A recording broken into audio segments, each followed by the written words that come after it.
বাংলাদেশের মধ্যে হাফিজ হুজুরের খলিফার সংখ্যা খুব বেশি না, তবে যেই কয়জন আছে কেউ আবার কারো থেকে কম না। আল্লাহ তাআলা প্রত্যেককে এমন নূরের খাজানা বানিয়ে দিয়েছেন যাদের এক একজন এক একটা এলাকাকে গিয়ে নতুন করে আবাদ করে তুলেছেন। যেহেতু আল্লাহ তাআলা আমাকে এতটুকু সৌভাগ্য দান করেছেন, হাফিজ হুজুর রহমতুল্লাহ আলাইহি আমার দাদা উস্তাদও আবার দাদা পীর, আলহামদুলিল্লাহ। আমরা বুখারীর সবক নিয়েছি যে হজরতের থেকে আল্লামা আব্দুল্লাহ পাহাড়পুরি নওয়ারাল্লাহু মারকাদাহ, আল্লাহ তাআলা হুজুরের কবরকে ইলমে নূরে নূরান্বিত করে দিন। হজরত পুরো বুখারী শরীফ পড়েছেন হজরত সফরে হাফিজ হুজুরের কাছ থেকে, একেবারে প্রথম সবক থেকে ইন্নামাল আমালু বিন্নিয়াতের হাদিস থেকে নিয়ে একেবারে শেষ হাদিস কালিমাতানি হাবিবাতানি ইলার রহমান খাফিফাতানি আলাল লিসান থাকিলাতানি ফিল মিজান সুবহানাল্লাহি ওয়া বিহামদিহি সুবহানাল্লাহিল আযীম। এবং হুজুর গর্বের সাথে বলতেন যে সাধারণত যেটা হয় মাদ্রাসায় বুখারী শরীফ কয়েকজন মিলে পড়ায়, এই হুজুরের কাছে 5 পারা, ওই হুজুরের কাছে 10 পারা, ওই হুজুরের কাছে 15 পারা। কিন্তু হুজুর বলেন আমার দিলের একটা তামান্না ছিল আমি হাফেজ যে হুজুরের কাছে 30 পারা সহিহ বুখারী পড়ব। কিন্তু কিভাবে? এর সুরাতটা তো সহজ ছিল না, মাদ্রাসায় থাকতেও তো বহু ব্যস্ততা থাকে। চাইলেও হুজুরকে যদি বলিও পুরোটা আপনি একা পড়াবেন, চাইলেও এত বিশাল এত হাজার ব্যস্ততার মধ্যে এত বড় দায়িত্ব পালন করা সম্ভব না। তো তিনি বলেন আমি টার্গেট করলাম হজের সফরকে। এই সফরে আমি হুজুরে বললাম হুজুর সবগুলো হাদিস আমি পড়বো, আপনি খালি শুনবেন। তো এভাবে একেবারে বাবুন কাইফা কানা বাদউল ওয়াহয়ি ইলা রাসূলিল্লাহি সাল্লাল্লাহু আলাইহি ওয়াসাল্লাম থেকে নিয়ে একেবারে সুবহানাল্লাহি ওয়া বিহামদিহি সুবহানাল্লাহিল আযীম পর্যন্ত যে পুরোটা আমি হাফেজ হুজুরকে শোনালাম, তিনি শুনলেন, আমাকে পুরো কিতাবের প্রতিটা হাদিসের ইজাজত দিয়ে দিলেন। এছাড়াও আমাদের শাইখুল হাদিস সাহেব যিনি ছিলেন বিফাকুল মাদারিসিল আরাবিয়ার 22 বছরের পরীক্ষা নিয়ন্ত্রক আল্লামা ইসমাইল বরিসালি হাফিজাহুল্লাহ, এখন আল হাইয়াতুল উলিয়া লিল মাদারিসিল কওমিয়ার পরীক্ষা নিয়ন্ত্রক। হুজুর হাফেজ হুজুরের ছাত্র, আবার খলিফাও, আবার হাফেজ হুজুরের মাদ্রাসার উস্তাদ। আবার আল্লাহ তাআলা যার সোহবত নেওয়ার তৌফিক দান করেছেন আমার পীর ও মুর্শিদ আরেফ বিল্লাহ ময়মনসিংহের বড় হুজুর আল্লামা আব্দুল হক দামাত বরাকাতুহুল আলিয়া। হুজুর হাফেজ হুজুরের খলিফা ও শাগরেদও, তার মাদ্রাসার উস্তাদও, দীর্ঘ 24 বছরের 2 যুগের সোহবত প্রাপ্ত। এমনকি হাফেজ হুজুরের জীবনের সবচাইতে কঠিন দিন সে 80 দশকের রাজনীতির দিনগুলো, এই পুরো টাইমে হুজুরের সঙ্গীও তো এমন সঙ্গী যাকে হুজুর সাথে সাথে রাখতেন খালি খেদমতের জন্যই না, বরং আমার শেখ বলেন যে আমার মনে হতো বিশেষভাবে কোরআন মাজিদ শোনানোর জন্য। আল্লাহ তাআলা হুজুরের ইয়াদও দিয়েছেন মাশাআল্লাহ। আর হাফেজ হুজুরের একটা শান ছিল, একটা মুহূর্ত সময়ও তিনি গাফলতিতে কাটাতেন না। প্রতিটা মুহূর্ত আল্লাহর জিকিরে ডুবে থাকতেন। বিশেষ করে সবচাইতে বেশি যে আমলটা করতেন সেটা হলো কালামে পাকের তেলাওয়াত। তো হযরত বলেন আমাকে যখন এই দূর দূরান্তে সফরে নিত, বাংলাদেশের এমন জায়গা কমে ছিল যেখানে তিনি সেই সময় সফরে যান নাই। তো বলেন সফরের পুরো টাইমে, আর রাজনৈতিক সফরে যাচ্ছে, লোকে কি করে? রাজনৈতিক আলাপ আলোচনা করে, কোন এলাকার কি অবস্থা, এখানে পার্টি কেমন হবে, ভোট কেমন পাওয়া যাবে, এগুলো নিয়ে তো আলোচনা করে। কিন্তু হুজুর বলেন যে হাফেজ হুজুর গাড়িতে উঠে, তাও তো আধুনিক জামানার, বা আমরা যেসব গাড়িতে চড়ি এরকম আরামদায়ক গাড়ি না, কখনো বেবি ট্যাক্সি চেনেন তো আপনারা? বেবি ট্যাক্সি দেখেন নাই নাকি? নাসিরনগর ছিল না? এই বেবি ট্যাক্সি বলেন, টেম্পো বলেন, লোকাল বাস বলেন, ট্রেন বলেন, উঠতে দেরি বা শুরু করতেন এই আব্দুল হক পড়াশোনা। এরপর পড়েই যেতেন। হুজুর বলেন উনি পড়তে পড়তে ক্লান্ত হতো না, আমি শুনতে শুনতে মাঝে মধ্যে ক্লান্ত হয়ে যেতাম। যে একবার বেবি ট্যাক্সিতে করে মাগুরা যাচ্ছিলাম, শুনতে হঠাৎ করে আরেক দিকে আমার মনোযোগ চলে গেল। সঙ্গে সঙ্গে আমার ধিক্কার দিয়ে বলল কিরে মৌলবী, মনোযোগ কোথায় হারিয়ে গেল? আল্লাহর বান্দা এমনভাবে প্রতিটা মুহূর্ত আল্লাহর ইবাদতে রত থাকতেন। হুজুর নিজে সাক্ষ্য দিয়েছেন আমাদেরকে যে যখন ঘুমাতেন রাতের বেলায় তখনও টের পাওয়া যেত যেন তার ঠোঁট নড়ছে, আর খেয়াল করলে বোঝা যেত আল্লাহ আল্লাহ আল্লাহ আল্লাহ জিকির চলছে। এমনকি জিকিরও এমন পাওয়ার ছিল, জিকির বেশি করতে এক পর্যায়ে কলবের মধ্যেও জিকির এমনভাবে বসে যায় যেটাকে কলব জারি হয়ে যাওয়া বলে।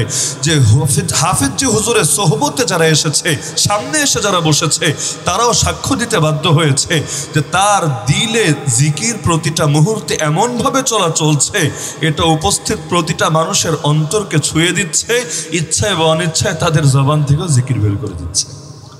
তো তার প্রতিটা খলিফাই তো আলহামদুলিল্লাহ এক একজনকে নিয়ে যদি এক একটা কিতাব রচনা করা হয় তবুও তাদের শান লিখে শেষ করা যাবে না। তো সেই হজরতের স্মরণে হজরতদের আওলাদদের হাতে, জানেশিনদের হাতে, সাহেবজাদাদের হাতেই যেহেতু এই মাদ্রাসার প্রতিষ্ঠা, দোয়া করি আল্লাহ তাআলা সেই ইখলাসের বরকতে এই মাদ্রাসাটাকেও একেবারে শীর্ষ পর্যায়ে নিয়ে উপনীত করুন। এর আলোয় গোটা নাসিরনগরে শুধু না, গোটা শহীদ বাড়িয়াই না, বরং পুরো বাংলাদেশকে আলোকিত করে দিন। আমি দাওরায়ে হাদিস পর্যন্ত যেই মাদ্রাসায় পড়াশোনা করেছি, ওই মাদ্রাসার ভিত্তিপ্রস্তর স্থাপিত হয়েছিল হাফেজ যে হুজুরের হাতে। মানে বলতে চাইলে 1 ঘন্টা পার হলেও হুজুরের সাথে আলহামদুলিল্লাহ মোহাব্বতের দিক আর সোহবতের দিক বলে শেষ করা যাবে না। তো এই কারণে দিলেরও একটা আকর্ষণ আছে মাদ্রাসার উপর। তো আর কি বা করতে পারি, শুধু দোয়াটাই করে দিয়ে যাই বিশেষভাবে। আল্লাহ তাআলা এই মাদ্রাসার প্রতিটা ইট বালুকে কবুল করুন, প্রতিটা তালেবুল ইলমকে কবুল করুন, প্রতিটা উস্তাদ এবং যারাই এলাকাবাসীর মধ্য থেকে এই মাদ্রাসার খেদমতে জড়িত থাকবে, আল্লাহ তাআলা তাদের সবাইকে হাফেজ যে হুজুরের রেখে যাওয়া ফয়েজে আলোকিত হওয়ার তৌফিক দান করুন। তো জগতের মধ্যে যত দিন সামনে অগ্রসর হচ্ছে, ততই খেয়াল করলে দেখা যাচ্ছে শয়তানি শক্তিগুলো দুনিয়ার মধ্যে বাতিলের কেন্দ্রগুলোকে শক্ত করার সার্বিক প্রস্তুতি নিয়ে রেখেছে। যেমন আল আকসা দখল করে রেখেছে ইহুদিরা। কেন? এমনি এমনি দখল করতে চাইলে মসজিদ তো হাজারো আছে। আমাদের প্রথম কিবলাটাকে দখল করে রাখতে হলো কোন দুঃখে? মূল মাকসাদ শুধু আল্লাহ তাআলার একটা ঘর বা আল মসজিদুল আকসাটাই দখলে রাখা না, বরং এটার পেছনেও মূল মাকসাদ ওদের প্রধান নেতা দাজ্জালের আগমনকে ত্বরান্বিত করা। এই ইহুদি জাতি প্রতি বছর একদিন, নির্দিষ্ট একটা দিনে সকলে মিলে একসঙ্গে উৎসব করে, পূজা করে, এরপর তারা আল্লাহর কাছে দোয়া করে। যেহেতু তারা নাস্তিক না, আল্লাহর অস্তিত্বে বিশ্বাস করে, দোয়া করে, আরে আমাদের মুক্তির দূত, আমাদের মাসিহ দাজ্জালকে জলদি পাঠান আমাদের মাঝে, যাতে করে দাজ্জালের নেতৃত্ব ঐক্যবদ্ধ হয়ে সারা দুনিয়াতে আমরা আবার ইহুদি রাজত্ব কায়েম করি। আমরা যেমন দেখি খলিফা মাহদির স্বপ্ন, আমরা জানি আল্লাহর খলিফা মাহদি যখন আসবে আর কোনো দলাদলি থাকবে না, ভাগাভাগি থাকবে না, বিশ্বের সকল মুসলমান ঐক্যবদ্ধ হয়ে বাতিলের টুটি চেপে ধরবে, এমন ভাবে বাতিল তখন আওয়াজ করার সুযোগ পাবে না। তা আমরা যেমন আল্লাহর খলিফা মাহদির জন্য স্বপ্ন দেখি, ওরাও স্বপ্ন দেখে আল মাসিহুদ দাজ্জালের জন্য। আর ওদের আকীদা, যেদিন একটা লাল গাই পাওয়া যাবে, গাই তো বুঝেন, গরু, যেদিন একটা লাল গাই পাওয়া যাবে, লাল গাই তো অনেকেই আছে, নাসিরনগরও খুঁজলে 10টা-20টা পাওয়া যাবে, তো যেন তেন লাল গাই হলে হবে না। এমন লাল গাই যার একটা পশমও ভিন্ন কালারের হবে না, সাদাও না, কালাও না, একেবারে সবগুলো পশম ওর গায়ের প্রতিটা বিন্দু সব হতে হবে লাল। এমন লাল গাই পাওয়া তো আর যেন তেন কথা না। এই জাতির সাথে গরুর সম্পর্ক অনেক আগ থেকে, সেই নবী মুসা আলাইহিস সালামের জামানায় চাচার ভাতিজার সেই ঘটনা সকলে জানেন। খুনোখুনি করার পর এখন খুনিরও বের করতে গরুর প্রয়োজন পড়েছিল। তো এখনও আর অপেক্ষায় আছে যেদিন এরকম একটা লাল গাই পাবে। আর অনেকে দাবি করে ইতিমধ্যে নাকি পেয়ে গিয়েছে, আল্লাহ ভালো জানে।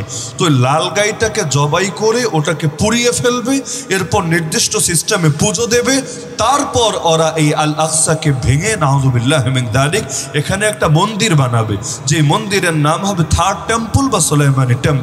ওদের আকীদা হলো, বিশ্বাস হলো, ওদের মুক্তির দূত দাজ্জাল এসে এই মন্দিরের সামনে তার সিংহাসন গাড়বে, পায়ের উপর পা তুলে গোটা দুনিয়ায় রাজত্ব করবে। তো এখন সেই দাজ্জাল যাতে আসতে পারে, এমনকি দাজ্জাল বের হবে কোত্থেকে? আল্লাহ রাসূল হাদিসের মধ্যে বলেছেন, ইরানের ইস্পাহান নামক এলাকা থেকে, যেখান থেকে 40,000 ইহুদি তৈলাসান গায়ে দিয়ে। বলবেন তৈলাসান কি? তৈলাসান বিশেষ এক ধরনের চাদর। আমাদের হুজুর এক ধরনের মাথায় চাদর দেয় না, হাজি রুমাল, নির্দিষ্ট সিস্টেমের পাগড়ি পরে না, পরে। তা আমাদের যেমন নির্দিষ্ট রকমের চাদর আছে, ওদেরও নির্দিষ্ট ধরনের একটা চাদর আছে, যেটা খালি ইহুদিরাই পরে, অন্য কেউ পরে না। দেখবেন হিন্দুদের আলাদা কিছু পোশাক আছে নাকি নাই? গেরুয়া রঙের কিছু পোশাক যেটা ওরাই পরে, অন্য কেউ পরে না। বৌদ্ধদের আলাদা কিছু কাপড় আছে যেটা ওরাই পরে, অন্য কেউ পরে না।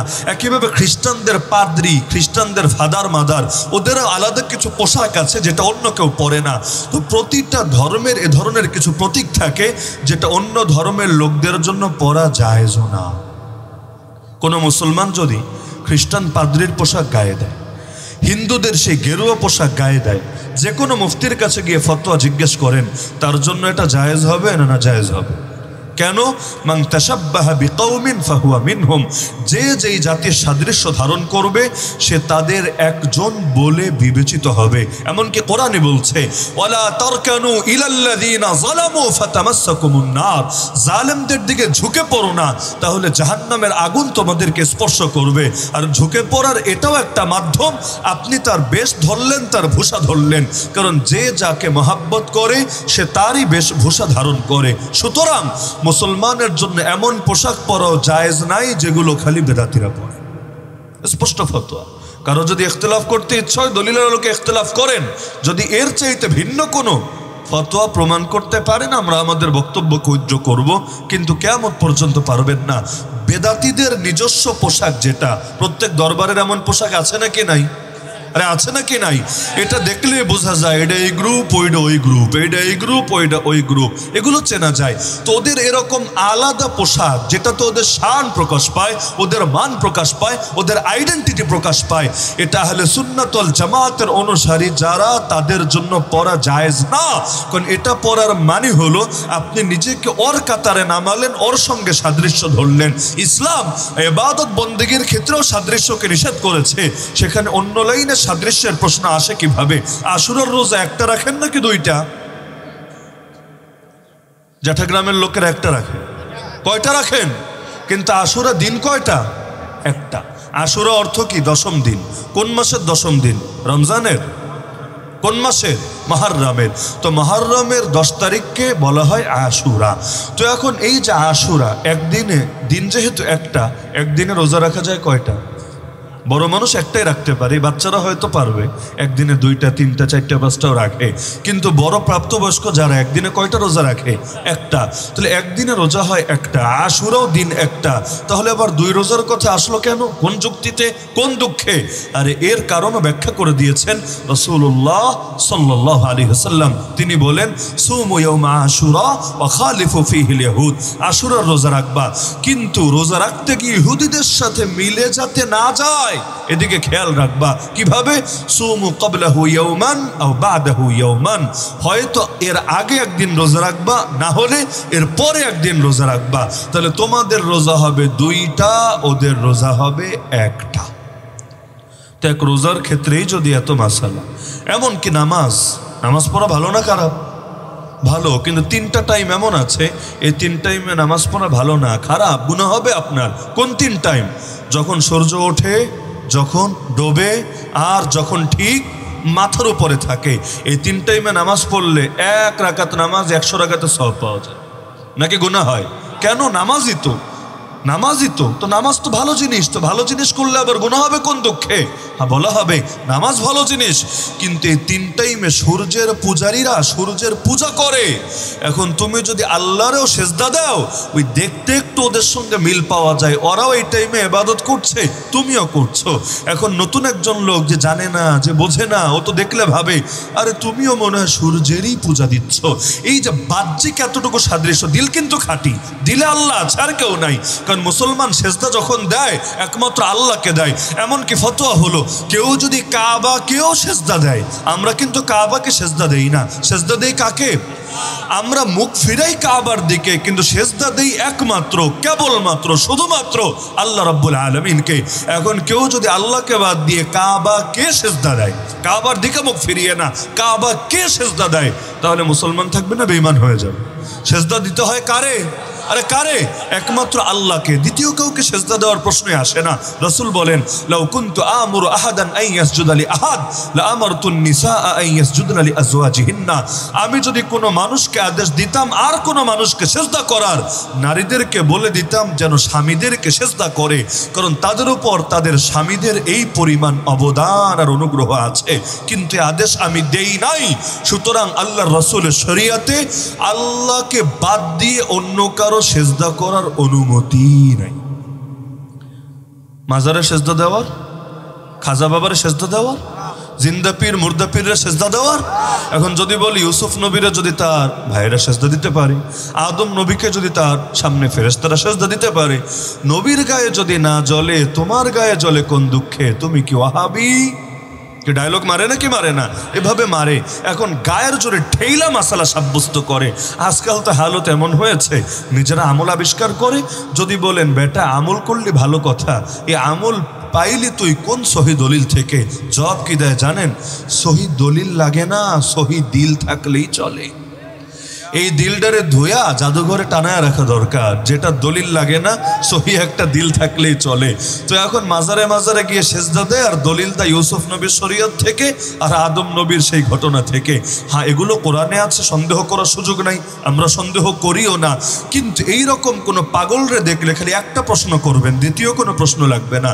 খালি প্রশ্ন করবেন, আগে বল কালেমা পড়েছিস কোন নবীর নাম? যদি বলিস আদম নবীর নামে, আর কোনো কথা নেই, যা যত মনে চায় দেখিয়ে।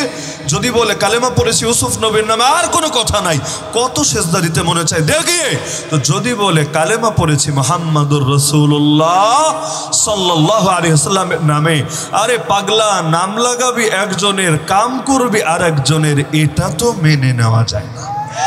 কেউ যদি নিজেকে বাংলাদেশের নাগরিক বলে পরিচয় দেয় আর সংবিধান মানে ভারতের, ওরে এই দেশে কেউ রাখবে না, পিটিয়ে বের করবে, যে যেই দেশেরটা মানুষ ওই দেশে চলে যা।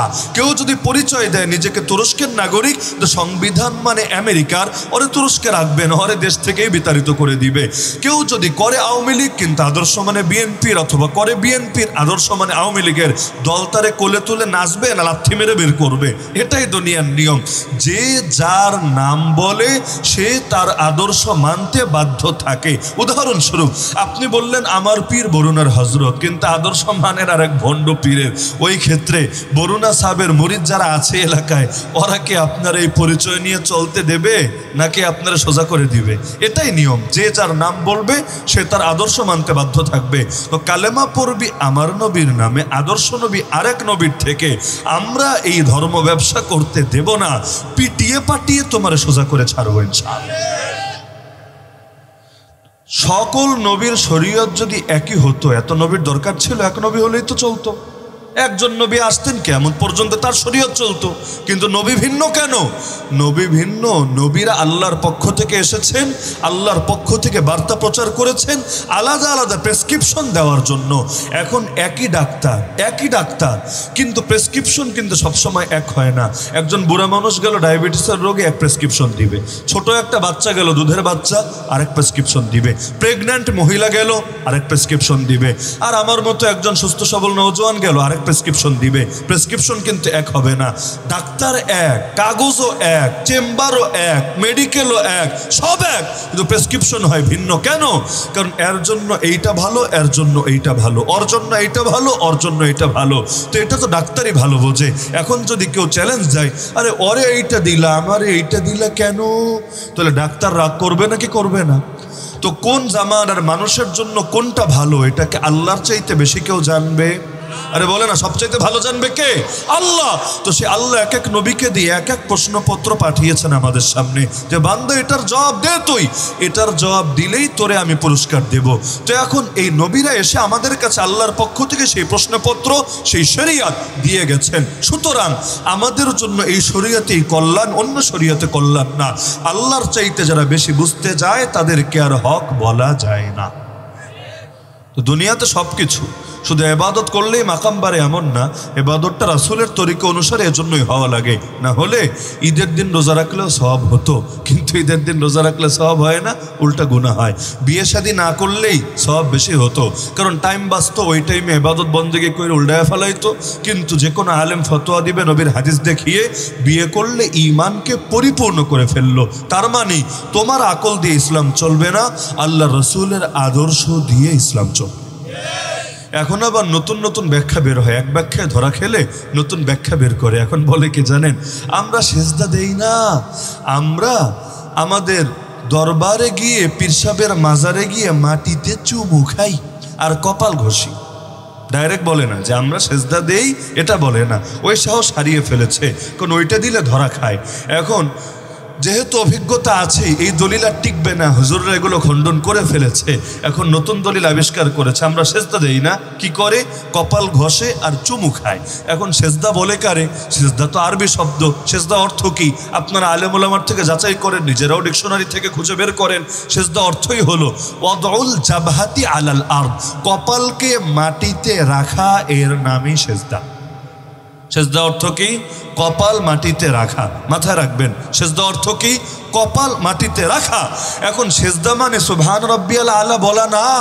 উদাহরণস্বরূপ কোনো ব্যক্তি, আপনি মাসালা জিজ্ঞেস করেন হুজুরকে, হুজুর আমি জামাতে নামাজ পড়েছি ইমাম সাহেবের পেছনে, ইমাম যখন সেজদায় গেছে আমিও সেজদায় গেছি, কিন্তু সুবহান রাব্বিয়াল আলা আমি বলি নাই, এমনি গিয়েছি, গিয়ে আবার উঠে এসেছি, আমার বলতে মনে নাই, কিন্তু আমি ইমাম যা যা করেছে তা তা করেছি। মাসালা জিজ্ঞেস করে শোনেন তো যে নামাজ হয়েছে নাকি হয় নাই? আপনারা কি বলেন? হয়েছে কি না? হয়েছে কি না? কারণ সুবহান রাব্বিয়াল আলা এটা বলা তোমার জন্য এমন ফরজ না যেটা না করলে নামাজ হবে না, এমন ওয়াজিব না যেটা ছুটে গেলে নামাজ হবে না। আর যদি পড়তা সওয়াব পেতা, পড়ো নাই তবুও নামাজ আটকে থাকবে না, নামাজ হয়ে গেছে। তো সুতরাং যতই দলিল দাও, আমরা তো খাজা বাবার সামনে মাথাটা নত করে সুবহান রাব্বিয়াল আলা বলি না, আমরা তো আল্লাহু আকবার বলে মাটিতে লুটিয়ে পড়ি না। এই সমস্ত যুক্তি দিয়ে নিজেদের ভণ্ডামি সাব্যস্ত করতে পারবা না, কারণ সেজদা আল্লাহু আকবার বলা কেউ বলে না, আল্লাহু আকবার বলা সেজদার জন্য অপরিহার্য না।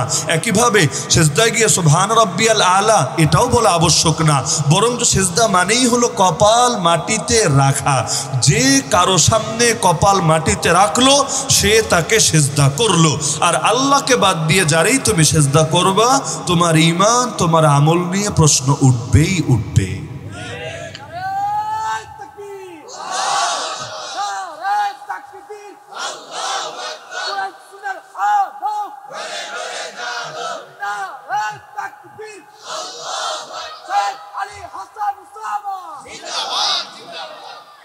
ভণ্ডরা কত ভাবে যে মানুষকে গোমরাহ করে। এক ভণ্ড কিছুদিন আগে ফতোয়া দিয়েছে, বিয়েতে ঢোল না বাজালে বিয়ে হালালি হবে না। যদি এতটুকু বলতো যে বিয়েতে ঢোল বাজানো জায়েজ, তাও নয়তো বুঝতাম যে একটু গাঁজা খেলেও বুঝে শুনে খেয়েছে। কিন্তু এখন এমন ডেট ফেল জিনিস খেয়ে ফেলেছে, কি যে বলছে টেরি পায় না, ঢোল না বাজালে বিয়ে হালালি হবে না। তোর বাপের বিয়ে হালাল হয়েছিল? এই বাংলাদেশে কয়জনের বিয়ে তাহলে হালাল হবে? দলিল দিয়েছে ইয়া বিশাল এক হাদিসের কিতাব খুলে, মিশকাত শরীফ। মিশকাত শরীফ কোন সাইজের কিতাব জানতে চাইলে এ কদমতলী মাদ্রাসায় যান অথবা ভুবন মাদ্রাসায় যান, কিতাবের সাইজ দেখলেই টাসকে খাবেন। ইয়া বড় এক কিতাব, এটা ওই ছোট বাচ্চারা তুলতেও হয়তো পারবে না, হাত থেকে পড়ে যাবে, অনেক শক্তি লাগবে। তো কিতাব নিয়ে এসেছে মাহফিলে, পাবলিকরে গোমরা বানাবে কেমনে? কিতাব খুলে খুলে দেখাচ্ছে, দেখো নবী কি বলেছে। নবী বলেছে তোমরা বিয়ে করবা, বিয়ে মসজিদে করবা, বিয়ের এলান দিবা, আর হাদিসের শেষে বলেছে অদ্রিবু আলাইহি বিদ্দুফুফ, বিয়েতে দফ বাজাবা। এখন তার ব্যাখ্যা হলো আগের যুগের দফ মানেই এই যুগের ঢোল। আগে ছিল দফ, এই যুগে হয়েছে ঢোল। যদিও এটা ভুল কথা, দফ আর ঢোলের পার্থক্য বুঝেন? ঢোলের দুই পাশে লাগানো থাকে, ঢোল দেখেন নাই দুই পাশেই বাইরানো যায়, দুই পাশে লাগানো থাকে। কিন্তু দফ হইল এটা এই সাইজ, কিন্তু এক পাশ খোলা এক পাশ লাগানো। ওই প্লেটে বাড়ি দিলেও যেমন স্টিলের প্লেটে আওয়াজ হয়, দফের মধ্যে বাড়ি দিলেও আওয়াজ হয়। কারণ সে বোঝাতে চাচ্ছে যে বিয়েতে এটা বাজাতেই হবে, নবীর আদেশ। কিন্তু যে কোনো ব্যাখ্যার কিতাব খুলে দেখেন না নবী আসলে বুঝিয়েছেন কি, কিন্তু এই পাগলারা বুঝেছে কি। স্ক্রু ঢিলা থাকলে মনে হয় বুঝ মানুষের এমনই হয়। আল্লাহ নবী বোঝাতে চেয়েছেন যে বিয়ে গোপনে করার জিনিস না, বিয়ে প্রকাশ্যে করার জিনিস। গোপনে লোকে জিনা করে, প্রকাশ্যে লোকে বিয়ে করে। কারণ জিনা করলে ভেতরে পাপ বোধ থাকে, লজ্জিত হতে হয়, কিন্তু বিয়ে করলে লজ্জিত হতে হয় না, উল্টো গৌরব বোধ করে। এজন্য বিয়ের পরে অলিমা খাওয়ায় না। অলিমা খাওয়ানোর বিধান কি সুন্নত না? আউলিম ওয়ালাউ বিশাতিন, নবী বলেছেন তোমরা অলিমা করো, প্রয়োজনে একটা ছাগল দিয়ে হলেও অলিমা তোমরা করবা। এমনকি অলিমায় কাউরে দাওয়াত দিলে তার জন্য যাওয়া জরুরি, এটা মুসলমানের উপর মুসলমানের একটা হক। হাক্কুল মুসলিমি আলাল মুসলিমি খামসুন, এর মধ্যে একটা আছে, যখন তাকে দাওয়াত দেওয়া হবে ইয়ানি ইলাল ওয়ালিমা, তখন তার জন্য এটা হক সে তার ভাইয়ের অলিমার দাওয়াতে পৌঁছাবে, যদি না কোনো শরিয়া সম্মত ওজর থাকে। যেমন আমারে দাওয়াত দিলেন, আপনার শখ হলো যে হুজুররে আমার অলিমায় হাজির করব, কিন্তু আমার ওই দিন ধরেন ওয়াদা দেওয়া আছে মাহফিলে সেই চাপাই নবাবগঞ্জে অথবা রংপুরে অথবা কক্সবাজারে, এখন ওয়াদা রক্ষা করা তো ফরজ। আর আপনার উলিমায় দাওয়াতে আসা এটাও অবশ্যই হক একটা, কিন্তু এর চাইতে বেশি গুরুত্বপূর্ণ ওয়াদা রক্ষা করা। আমি আসতে পারলাম না, এতে আমার সমস্যা হবে না, কিন্তু কোনো ওজোর ছাড়া এমনি গেলাম না, এতে অবশ্যই আমি মুসলমান ভাইয়ের হক রক্ষা করলাম না। তো এখন ওলিমা লোকে কেন করে? লজ্জার কারণে না গৌরবের কারণে? অলিমা কবে করে? মাসালা হলো যে রাতে বাসর করেছে পরের দিন অলিমা করছে। কেন? কারণ এই রাত্রে আমি আনন্দ করেছি, তোরাও আনন্দে শরীক থাক। আর মিসকিনরা তোরাও বেশি দেরি করিস না, তোরাও তাড়াতাড়ি বিয়া কর, বিয়া করে অলিমা খাওয়া, তোরাও সুখে থাক আমরাও সুখে থাকি। সকলে মিলে একটা আনন্দ উৎসব করলে তাহলে মানুষের মধ্যে দাওয়াত তো প্রচারিত হয়, এটা নিয়ম। একজন আরেকজনকে দেখে উৎসাহিত হয়। আগে কেউ যদি পাপ করতো, পাপ মানে কি পালিয়ে বিয়ে করেছে, তাহলে সমাজে কিন্তু মুখটা নত করে রাখা লাগতো, নাকি জ্যাঠাগ্রামে লাগতো না? সবাই খারাপ বলতো, টিটকারি মারতো, অন্তত কয়েক বছর তো চলতো। আর জানোস নি পোলায় পালায়া বিয়ে করছে, এই মায়া পালায়া চলে এসেছে এখানে, সবাই নাক ছিটকাতো, খারাপ ভাবতো। কিন্তু এখন পত্রপত্রিকায় রিপোর্ট করে, কি রিপোর্ট জানেন? বাংলাদেশে বসে প্রেমে টান মেরেছে ইন্দোনেশিয়া, মালয়েশিয়া, আমেরিকা, কানাডা দেশ খালি করে বেডিরা দেশে চলে এসেছে। এগুলো নিয়ে পত্রিকায় রিপোর্ট হয়। প্রেমের টানে মার্কিনী তরুণী যখন বাংলাদেশে, 10 গ্রামের লোক তারে আবার দেখতেও আসে, আবার এইটা নিয়ে পত্রিকায় রিপোর্টও হয়। একজনকে দেখে আরো 10 জন উৎসাহিত হয়, আরে ও ভাইরাল হয়েছে, আমারও ভাইরাল হতে হবে। ভাইরালের রোগ কিন্তু বড় ভাইরাস, ভাইরালের রোগে যারা ধরে ও পুরো ভাইরাসে গিয়ে পতিত হয়। দেখেন না কতজনে কত আকাম কুকাম করে ভাইরাল হতে চায়, জীবনের স্বপ্নে যখন ভাইরাল হওয়া, নীতি নৈতিকতার তখন আর কোনো বালাই থাকে না। এখন দেখেন না আমাদের অনেক বক্তা পাগল হয়ে গেছে, কি করতে গিয়ে না কি করে, কেউ গান বাজনা শেখায়, কেউ বিড়ি খাওয়া শেখায়, কেউ যখন যেই গান মার্কেটে ভাইরাল হয় এইটারে গায়া গায়া পাবলিকের শোনায়। ফায়দা কি? দিন শেষে ফায়দা তো এটাই, ভাইরাল হওয়া যায়, এছাড়া আর কোনো ফায়দা আছে নাকি? নারী থেকে পুরুষ হওয়া বক্তা, পুরুষ থেকে নারী হওয়া বক্তা, 26 ইঞ্চি 32 ইঞ্চি বক্তা, হেলিকপ্টারে আগমনকারী বক্তা, এগুলো পোস্টারে লেখে নাকি লেখে না?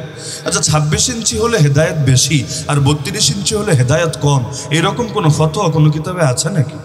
নারী থেকে পুরুষ হলে তার কথা শুনলে এক এক বাক্যে জান্নাতের টিকিট পাওয়া যাবে, এরকম কোনো ফতোয়া আছে নাকি? অথবা নামের আগে লেখে নমুসলিম বক্তা। আচ্ছা কেউ নমুসলিম হওয়া অবশ্যই ভালো জিনিস, কিন্তু নমুসলিম হলেই সে আলেম হয়ে যাবে এমন কোনো কথা আছে নাকি? আরে এক একটা বাচ্চারা আলেম হতে তারা মাথার মধ্যে সম্মানের পাগড়ি পরিয়ে দেয়, এটা জাস্ট একটা পাগড়ি না, এটা দায়িত্বের একটা বোঝা। তাকে আল্লাহ রসুলের ওয়ারিস হিসাবে জাতির সাথে পরিচয় করিয়ে দেয়। এরপর সে জাতির সামনে যায়, গিয়ে উস্তাদদের দেওয়াই আমানতটা জাতির সামনে তুলে ধরে। দাওয়াত দিলেই সেটাকে নবীওয়ালা তরিকা বলে না, বরং কুল হাদিহি সাবিলি আদউ ইলাল্লাহ আলা বাসীরা আনা ওয়া মান ইত্তাবা'আনি। যে দাওয়াত হয় ইলমের সাথে, বাসিরাতের সাথে, সেই দাওয়াতকে নবীওয়ালা দাওয়াত বলে। আর যে দাওয়াত হয় মূর্খতার সাথে, অজ্ঞতার সাথে, ওটাকে কশ্চিন কালো নবীওয়ালা দাওয়াত বলে। দেখেন না দাওয়াত দিয়ে দিয়ে কেউ আলাদা ফেরকা হয়ে যায়, পরবর্তীতে আলেমরাই দেখতে পারে না আলেমের রক্তে জমিনকে রঞ্জিত করে বেড়ায়।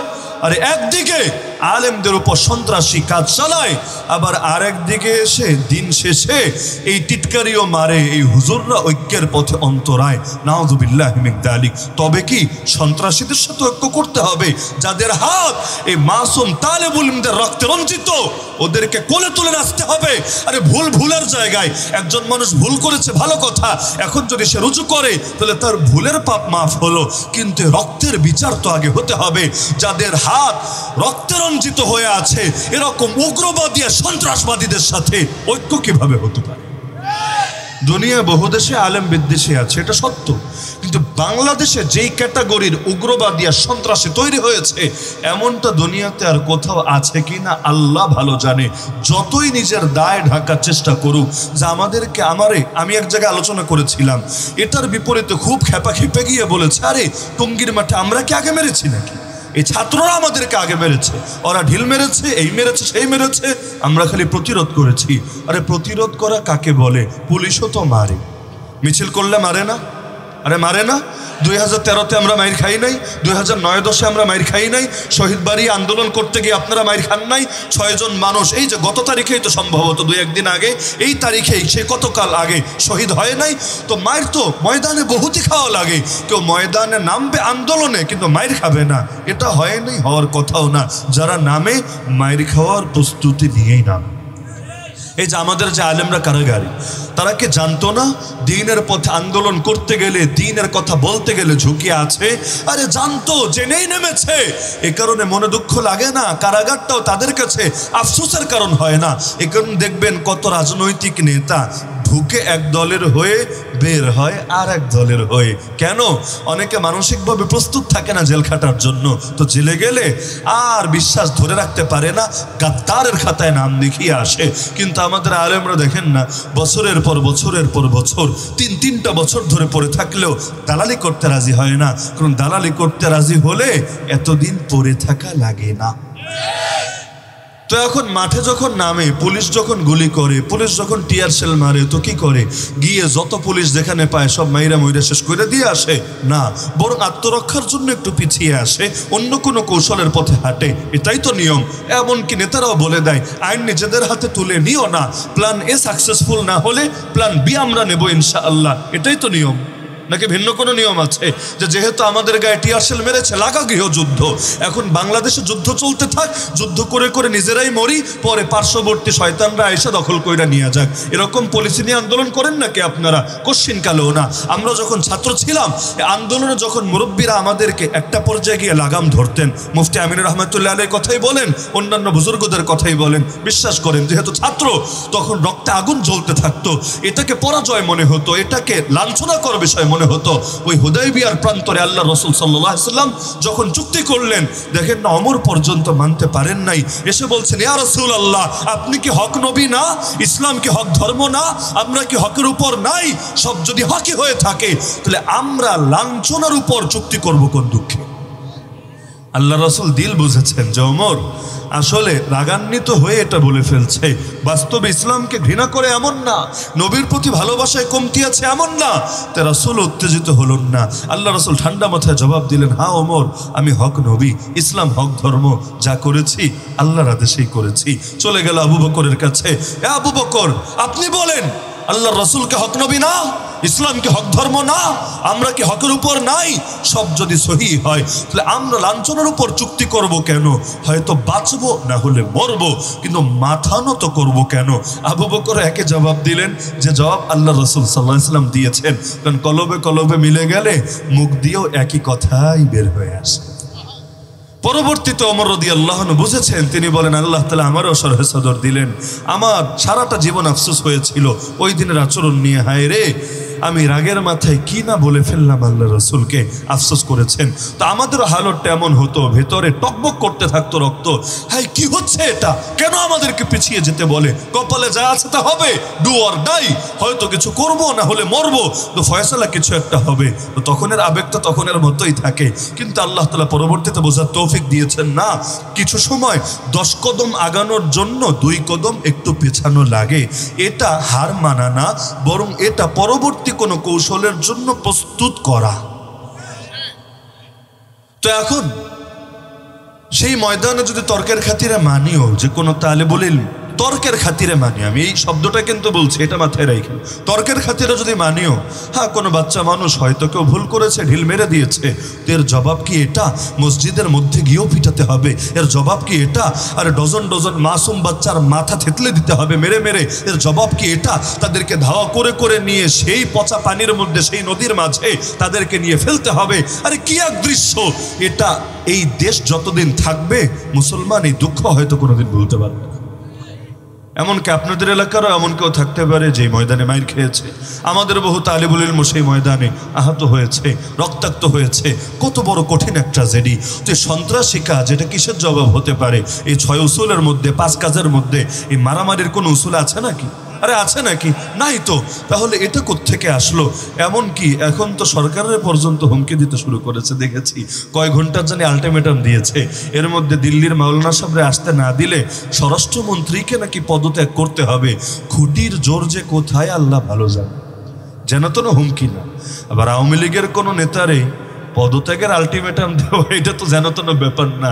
কারণ 15 বছর ধরে যারা আছে ক্ষমতায়, আর যাদের খুঁটির জোর পৌঁছে গেছে কোথায়, আমেরিকায় পেছনে লেগে তেমন কিছু কুলিয়ে উঠতে পারছে না, এমন একটা শক্ত ভিত্তি গড়ে ফেলেছে যেমনিই হোক ওটা সকলে জানা আছে। তাদেরকে যদি হুমকি দেয় এই কয়েক ঘন্টার মধ্যে আলটিমেটাম দিলাম, দিল্লির মৌলানারে আসতে দিতে হবে, না হলে কিন্তু কিছু একটা ঘটে যাবে, তাহলে বুঝেন এটা কিন্তু কোনো রাজনৈতিক দল না, আবার হেফাজতের মতো অরাজনৈতিক দলও না, নিরেট সাদামাঠা বুজুর্গ একটা দল। জীবনে যারা কখনো সভা সমাবেশ আন্দোলনও করে অভ্যস্ত না। অতীতে কি সভা সমাবেশ করেছে নাকি?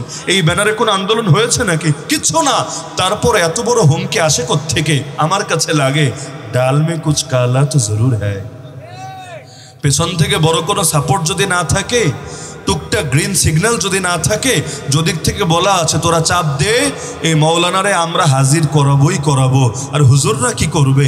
কয়েকটা সিংহ তো কারাগারে বন্দী হয়ে আছে, আর বাকি যারা আছে ডাক দিলে কয়জন নামবে, আর নামলে আমরা রেডি আছি প্রয়োজনে গুলি চালানোর জন্য। এরকম সিগন্যাল না পেলে আওয়াজ সাধারণত এতটা শক্ত হয় না।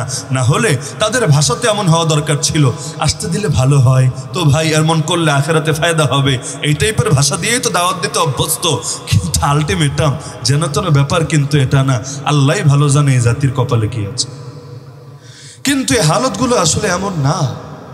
এই বিষয়গুলো যে একজন মানুষ আসলেই কি না আসলেই কি, একজন মানুষ বয়ান করলেই কি না করলেই কি, আপনার কথা আপনি বলেন তারটা সে বলুক, বিষয়টা আসলে এতটা সহজ না। তাহলে কাদিয়ানির ইস্তেমা করলে সমস্যা কোথায় রে ভাই? ভণ্ডরা, বাতিল ফেরকারা, ওরা মজমা করলে সমস্যা কোথায় রে ভাই? সমস্যা কোথায় জানেন? সমস্যা আমাদের মাদ্রাসার উস্তাদদেরকে নিয়ে না, সমস্যা এই ছোট ছোট বাচ্চাদেরকে নিয়েও না। কারণ কওমি মাদ্রাসার আজও এই বৈশিষ্ট্য আছে, এই মাদ্রাসাগুলোর বারান্দা দিয়েও যদি কেউ 6 মাস হাঁটাচলা করে, আল্লাহ তাকে জামান আর হাজারো ফিতনা থেকে হেফাজতে রাখে। তো সমস্যা কাদেরকে নিয়ে জানেন? এ আপামর বাংলার জনসাধারণকে নিয়ে। কারণ তারা তো আর জানে না কে হক, কে বাতিল, কে সহি, কে ভণ্ড। এতটুকু জ্ঞান অর্জন করার মতো টাইমও তাদের হাতে নাই। এখন তারা চিন্তা করে আরে হুজুরে মারপিট তো একটু হতেই পারে, ভাইয়ে ভুল বোঝাবুঝি হয় না তো হুজুর, সবই তো হুজুর। আর কপালের মধ্যে তো আর কারো কিছু লেখা থাকে না, অমুক হক অমুক বাতিল। তো এখন ভাবে যে যেহেতু জামাটামা বড় সড়ো দেখা যায়, মুখে দাড়ি দেখা যায়, চেহারাটাও সুন্দরী লাগে, মাথার মধ্যে পাগড়ি, গায়ে আলখেল্লা দেখা যায়, এই হুজুর কি আর খারাপ মানুষ হতে পারে? এখন দেখবেন কাদিয়ানিরা যদি ইস্তেমা করে, এখানেও কয়েক হাজার লোক এমন গেছে যারা আসলে কাদিয়ানি না। যদি কোনো বাতিল কোনো ভণ্ড মজমা করে, এখানেও হাজার লোক এমন যায় যারা আসলে ভণ্ড না। বিশেষ করে যদি মাগনা পিকনিকের ব্যবস্থা করা যায়, বিশেষ করে যদি তবারকের ব্যবস্থা করা যায়, আর কি লাগে? ছেলে পেলেদেরকে তখন রশিদিও ঘরে বেঁধে রাখতে পারবেন না। তবারক আছে যেখানে, আমরা আছি সেখানে। এখন যদি হুজুরদের মাহফিলে তবারক না থাকে সেখানে যাব না, যদি ওদের মাহফিলে তবারক থাকে সেখানে যেতে আমরা দেরি করব না। এখন এই মানুষগুলোকে আপনি ঠেকাবেন কেমনে? কোরআন দিয়ে বুঝাবেন, হাদিস দিয়ে বুঝাবেন? আরে তারা তো কোরআন হাদিস শোনার মতো টাইমই নাই তাদের হাতে। তো এই যে অজান্তে এতগুলো মানুষ গোমরাহির দিকে পা বাড়াবে, এর কি কোনো দায় আমার আপনার কাছে আসবে না? আরে বলেন না, আসবে না? তাহলে প্রেশার তো দিতে হয় এজন্য। না হলে তাদের সাথে ব্যক্তিগত দ্বন্দ্ব কোন হুজুরের আছে? কারো জমিও মেরে খায় নাই, কারো সম্পদ আত্মসাৎ করে নাই, কিন্তু একমাত্র উম্মতের দিকে তাকিয়ে তাদের করা হওয়া লাগে, আন্দোলন করা লাগে, গুলি খাওয়া লাগে, জেলে যাওয়া লাগে, যাতে করে উম্মত না বুঝেও গোমরা না হয়। তো যে প্রসঙ্গে বলছিলাম যে ভণ্ডরা এই জামানায় চালু হয়ে নতুন নতুন দলিল দেয়। ঢোলের কথা মনে আছে তো? ঢোল যদি না বাজায় বিয়ে হবেই না। নবী বুঝালেন কি? এরা বুঝলো কি? নবী বুঝিয়েছেন বিয়ে প্রকাশ্যে করবা। এখন যদি অন্য কোনোভাবে এলান দিতে না পারো, অন্তত মানুষকে এক জায়গায় জড়ো কইরা তোমরা এলান দিবা। তা আগের যুগে জড়ো করে তো কেমনে, এই যুগে জড়ো করে কেমনে? এই যুগে যেমন পাগলা ঘন্টা চেনেন আপনারা? স্কুলে পড়লে, মাদ্রাসায় পড়লে বুঝবেন, জেলখানায় কখনো জেল খাটলেও বুঝবেন। পাগলা ঘন্টা যখন বাজানো শুরু করে সবাই বোঝে। মাদ্রাসায় বাজালে বোঝে আমারে এখন মসজিদে যেতে হবে, আমারে হল রুমে যেতে হবে, হুজুররা বিশেষ কোনো নসিহাত করবে বা বিশেষ কোনো ঘটনা ঘটেছে। তা আগের যুগে আল্লাহ রসুলের জামানায় যদি এভাবে একত্রিত করতে চাইতো যে সবাইরে কোনো ঘোষণা দিবে, কোনো এলান দিবে, তাহলে দফ নামক একটা জিনিস ছিল। যদি একটা বাজারে নিয়ে ধরেন জোরে জোরে জোরে দফ বাইরাতে থাকতো, মানুষ বুঝতো বুঝেছি কোনো ফরমান এসেছে, কোনো বার্তা এসেছে, সবাই এসে একত্রিত হতো, কিরে জরিনার বাপ কি বলবি বল, তাড়াতাড়ি এলান দিয়া ফালা। তো কাগজ একটা হাতে নিয়ে বলতো, শোনো রাষ্ট্রপতির পক্ষ থেকে, প্রধানমন্ত্রীর পক্ষ থেকে এই বার্তা এসেছে তোমাদের নামে। সবাই শুনতো, শোনা শেষে আখিরু দাওয়ানা আলহামদুলিল্লাহি রাব্বিল আলামিন, সবাই যার যার বাসায় চলে যেত। তো নবী বললেন, এ এলান যদি অন্য কোনো তরিকায় দিতে নাও পারো, অন্তত মানুষরে জমা কইরা সবাইরে জানাইও, শোনো আমি অমুকরে বিয়া করছি, এখন তার সাথে আমার বৈবাহিক সম্পর্ক, যাতে করে মানুষের সামনে জিনিসটা স্পষ্ট থাকে, যাতে করে জিনার দিকে কেউ ধাবিত না হয় আর হালাল সম্পর্ককে হারাম না ভাবে। লুকিয়ে লুকিয়ে বিয়ে করলে নিজের তো ক্ষতি আছেই, সমাজেও কিন্তু এর দ্বারা খারাপ বার্তা যায় নাকি যায় না। মানুষ চিন্তা করবে, কি রে ও হুজুর মানুষ হয়ে বা দাড়ি টুপি নিয়ে, অথবা সে দেখা যায় ভালো একটা ছেলে যে দাওয়াত তাবলীগের মেহনত করে, অথবা পিসাবের মরিদ, সে দেখি একটা মেয়ের, যদিও বোরকা পরা মেয়ে, এরে নিয়ে দেখি রাস্তায় রাস্তায় ঘোরে, ডেটিং করে, এরে নিয়ে দেখি পার্কে যায়, হাই রে এটা হলো ও দেখি হারাম রিলেশন করে। তাহলে চিন্তা করবে, ওর মতো ভালো ছেলে যদি হারাম রিলেশন করতে পারে, আমার মতো সোল্টু আর বল্টু পিছিয়ে থাকবে কোন দুঃখে। তাহলে মানুষ কিন্তু এটা দেখে আরো বেশি উৎসাহিত হবে, স্বাভাবিক। কিন্তু যদি প্রকাশ্য সবার জানাশোনা থাকে, না ছেলেটার বয়স কম হলে কি হবে, ছেলেটা বিয়ে করে নিয়েছে, সে তার ডাইরেক্ট স্ত্রী, তখন কিন্তু সমাজে কোনো খারাপ বার্তা প্রচার হবে না, একজনকে দেখে আর 10 জন উৎসাহিত হবে না। এই বেদাতীদের সমস্যা এখানে, এরা কোরআন পড়ে না তা না, হাদিস পড়ে না তা না, পড়ে সবই, কিন্তু বোঝে না। আর যাদের কাছে সহি বুঝটা আছে, এই যে আলেম উলামার যে বুঝটা না, নিজেদের বানানো কোনো বুঝ না। কোনো হুজুরও যদি এমন কোনো ব্যাখ্যা দেয় যেই ব্যাখ্যা নবীর সাথে মেলে না, সাহাবীদের সাথে মেলে না, তাবেঈদের সাথে মেলে না, তবে তাবেঈদের সাথে মেলে না, অন্য হুজুররাও তারা লাল কার্ড দেখাতে দেরি করে না। দিল্লির মৌলভী সাহেবের সঙ্গে ইখতিলাফের মূল কোথায় জানেন? মূল কিন্তু এখানেই, তিনি মাওলানা না, বিষয়টা এমন না, তাকে আলেম বলে না, বিষয়টা এমন না, বরঞ্চ তিনি এমন এমন ব্যাখ্যা নিয়ে হাজির হয়েছেন অন্যদের নজরে যেটা উম্মতের 1000 বছরের ব্যাখ্যার সাথে মেলে না। ব্যাস, এখন নিজের দলের হওয়ার পর, নিজের ঘরানার হওয়ার পর, একই সার্কেলের হওয়ার পর তারপরও তার বিরুদ্ধে বলেছে। কারণ আলহামদুলিল্লাহ, ওলামায়ে দেওবন্দ কখনো স্বজন প্রীতি করে না। আর যারা স্বজনপ্রীতি করে তাদেরকে খাঁটি দেওবন্দি আলেম বলা হয় না। বাংলাদেশে কখনো চট্টগ্রাম গেলে দেখবেন এক মৌলবীর নাম শুনবেন, বেদাতীদের বড় নেতা, নাম দিয়েছে শেরে বাংলা। নাম শোনেন নাই জীবনে? এক রাজনৈতিক শেরে বাঙ্গালা আছে, একে ফজলুল হক, উনি না, ইনি হলেন ধর্মীয় লাইনে শেরে বাংলা আজিজুল হক, ওরা বলে আল্লামা আজিজুল হক। তিনি হাটহাজারী মাদ্রাসার ছাত্র ছিলেন, কওমি মাদ্রাসায় পড়াশোনা করেছেন, তো পরবর্তী জীবনে বেদাতীদের ইমাম হয়ে গেছেন। তো এখন যদিও কওমিতে পড়েছেন, কিন্তু এই অঞ্চলের আলেমরা চেনে কিনা আমি জানি না, যদিও বিভাগও হলো চিটাগাং। আপনাদের বিভাগ চিটাগাং না? তো চিটাগাং গিয়ে যে কোনো আলেমরা জিজ্ঞেস করেন, কওমি আলেমকে, বলেন তো শেরে বাংলা কি হক আলেম নাকি ভণ্ড আলেম? নিজের এই কওমি ধারায় পড়াশোনা করার পরও যে কোনো আলেম বলবে না সে হক আলেম না, সে ভণ্ড আলেম। তাহলে কি বুঝলেন? হক আগে না ব্যক্তি আগে? আরে হক আগে না ব্যক্তি আগে? তো এই সমস্ত কারণে আমার আখেরি গুজারিশ এটা থাকবে যে ইসলামকে ধারণ করবেন ইসলামের মতো করে, নিজের বুঝ অনুসারে না। ছোট্ট একটা উদাহরণ দিয়ে আলোচনার ইতি টানি। এই এলাকায় আছে কিনা আমি জানি না, যদিও নাসিরনগরের এমন কোনো গ্রাম মনে হয় বাদ নাই যেখানে আমার আসা যাওয়া হয় নাই। আলহামদুলিল্লাহ, আপনাদের সাথে এমন মহব্বত হয়েছে, কেমন জানি নিজের বাড়ি ঘরই এখন হয়ে গেছে। তো এখন দেখা যাচ্ছে অনেক এলাকায় আজানের আগে দুরূদ শরীফ পড়ে, এদিকেও আছে নাকি? আছে নাকি? এখন যদি আপনি ধরেন তারে, কি বলবে জানেন? বলবে দুরুদই তো পড়েছি, আমি তো পাপ করি নাই, তোর কেন গায়ে জ্বলে? দুরুদ পড়লে যার গায়ে জ্বলে সে হলো ওয়াহাবি, কারণ গায়ের জোরে মাসালা সাব্যস্ত করবে। দুরুদ পড়া ভালো, কোনো সন্দেহ নাই, কিন্তু কোরআন শরীফ পড়া কি খারাপ নাকি এটাও ভালো? তো এখন কেউ যদি আজানের আগে কোরআন শরীফ পড়া শুরু করে, যে একজন আয়াতুল কুরসি পড়লো, আরেকজন কুল হুয়াল্লাহ সূরা পড়লো, আরেকজন সূরা হাসরের শেষ 3 আয়াত পড়লো, আরেকজন ভাবলো কম পড়া লাভ কি, একেবারে আলহামদু থেকে সূরা নাস পুরোটাই পড়ি। তো এরকম যদি এক এক মসজিদে এক এক আজান দেয়, আরেকজন লা ইলাহা ইল্লাল্লাহ 100 বার জিকির করলো আজানের আগে, আরেকজন সুবহানাল্লাহ আলহামদুলিল্লাহ আল্লাহু আকবার জিকির করলো 100 বার আজানের আগে, এরকম এক এক মসজিদে যদি এক এক আজান চলে, আরে কাফের মুশরিকরাও তো পেরেশান হবে, আরে কোন দেশে আসলাম, কোন কোন জেলায় আসলাম, ইসলামেরই তো ঠিক পাচ্ছি না এখানে কোনো জায়গাতে, তো পেরেশান হবে না কি হবে না? তো জিনিস ভালো, কোনো সন্দেহ নাই, কিন্তু যেই জিনিস যেখানে নাই তোমারে নিয়ে ফিট করতে কে বলেছে? তুমি কি বেলালের চাইতে ভালো আজান শিখেছো? তুমি কি সাহাবি তাবেঈর চাইতে ইসলাম বেশি বুঝে উল্টে ফেলেছো?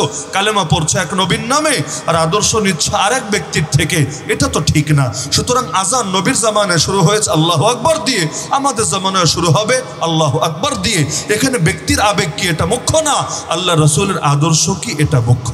তো এভাবে প্রত্যেক ক্ষেত্রে ইসলামকে সঠিকভাবে ধারণ করতে রাজি আছেন তো ইনশাআল্লাহ?